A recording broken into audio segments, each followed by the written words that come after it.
आता गाईला आपल्या मास्टर्डची सुरुवात झालेली आहे. आपल्याला मास्टर्ड झालेलं कधी कळतं? ज्यावेळेस सडातून गेटोळे आल्यानंतर, बरोबर आहे. तर आता आपण हे काय केलेलं आहे, 4 सडाचं दूध घेतलेलं आहे. 4 सडाचं दूध 4 याच्यात घ्यायचं. आता याच्यात काय घेतलेलं आहे मी, एक साईडला दही घेतलं, म्हणजे काय मस्टर्ड झालेलं समजून.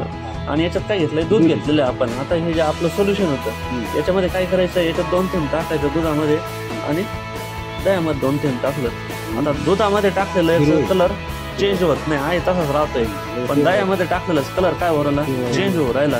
म्हणजे काय आला, गाईला मस्टर्ड डिशची सुरुवात झालेली आहे किंवा गाईला मस्टर्ड डिश होऊ राहिलाय. म्हणजे आपण घरच्या घरी मस्टर्ड डिश सुरुवात झाली. आपल्याला कधी कळतं मस्टर्ड डिश झालेलं आहे, त्यावेळेस फार गेटोळा निघाला लागतं. जेव्हा गायचं टाकून सुरू झाली, तेव्हा गायच्या सुद्धा लाल होता, त्यावेळेस आपल्याला समजतं. पण हे तुम्ही 15 दिवसातून 8 दिवसातून एकदा जरी चेक केलं तरी तुम्हाला समजून जाणार आहे की गाईला आता मस्टर्ड डिश झालेलं आहे म्हणून.